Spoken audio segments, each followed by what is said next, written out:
Welcome to the Baseface Network.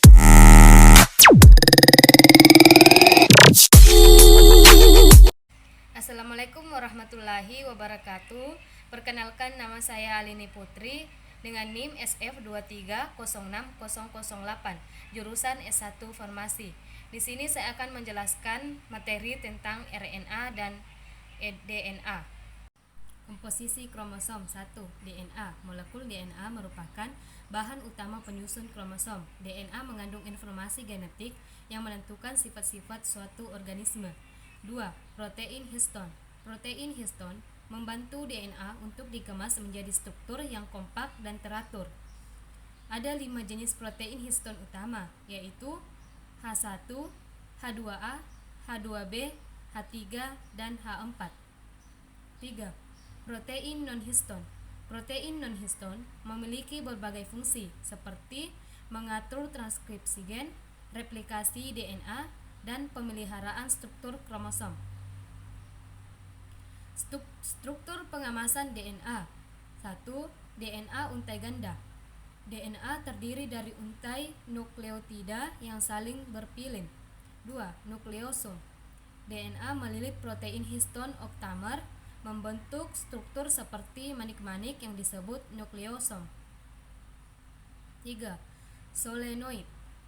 Nukleosom kemudian terlipat menjadi struktur spiral yang lebih kompak yang disebut solenoid. 4. Kromatid. 2 kromatid identik terhubung pada sentromer membentuk struktur kromosom. 5. Kromosom. Kromosom terdiri dari 2 kromatid saudara yang terikat pada sentromer. Tingkat pengemasan DNA. DNA untai ganda 2 nm, nukleosum 10 nm, solenoid 30 nm, kromatid 700 nm, kromosom 1400 nm. Peran kromosom. 1. Menyimpan informasi genetik. 2. Mengatur transkripsi gen. 3.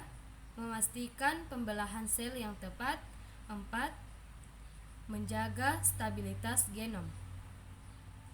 Pengemasan DNA menjadi kromosom sangat penting untuk beberapa alasan.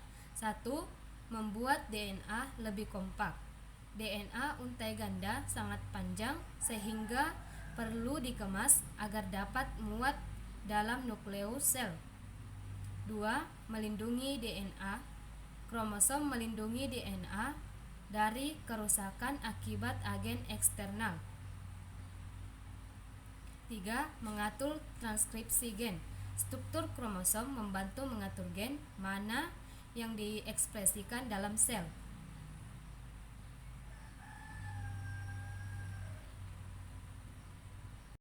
Perbedaan pengemasan DNA pada prokariota dan eukariota. 1. Prokariota. Kromosom prokariota tidak memiliki protein histon dan terikat pada membran sel. 2. Eukariota. Kromosom eukariota dikemas dengan protein histon dan terdapat di dalam nukleus. Komposisi dan struktur RNA. Komposisi RNA. RNA tersusun atas unit-unit dasar yang disebut nukleotida. Nukleotida RNA terdiri dari 3 komponen utama. 1. Gula. Gula yang terdapat pada RNA adalah ribosa. 2. Gugus fosfat. Gugus fosfat menghubungkan nukleotida satu sama lain membentuk rantai polinukleotida. 3.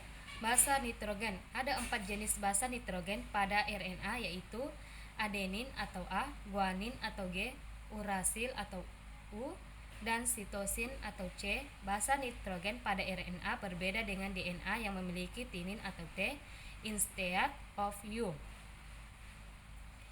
Struktur RNA. Struktur RNA lebih kompleks daripada DNA. RNA dapat memiliki struktur untai tunggal atau untai ganda, tergantung pada jenisnya. Berikut adalah beberapa struktur utama RNA. 1. RNA untai tunggal. Bentuk ini paling umum dijumpai pada mRNA, tRNA, dan rRNA. 2. RNA untai ganda. Bentuk ini terdapat pada dsRNA, double stranded RNA yang berperan dalam interferensi RNA atau RNAi. 3. Struktur hairpin. Bentuk ini terdapat pada tRNA dan rRNA dan berperan dalam proses translasi. 4. Struktur loop. Bentuk ini terdapat pada mRNA dan rRNA dan berperan dalam regulasi transkripsi dan translasi. Jenis-jenis RNA dan fungsinya yaitu 1. mRNA atau messenger RNA. mRNA membawa informasi genetik dari DNA ke ribosom untuk proses translasi. 2. tRNA atau transfer RNA. tRNA mengantarkan asam amino ke ribosom untuk sintesis protein. 3. rRNA. Ribosomal RNA merupakan komponen utama ribosom tempat sintesis protein terjadi. 4. snRNA atau small nuclear RNA. snRNA terlibat dalam proses splitting mRNA. 5. miRNA berperan dalam regulasi transkripsi gen. 6. siRNA berperan dalam interferensi RNA atau RNAi. Kesimpulan, RNA adalah molekul yang penting dalam berbagai proses biologis seperti transkripsi, translasi, dan regulasi gen. Struktur RNA beragam dan kompleks, dan strukturnya menentukan fungsinya dalam sel. Itulah materi dari saya, kurang lebihnya mohon dimaafkan. Assalamualaikum warahmatullahi wabarakatuh.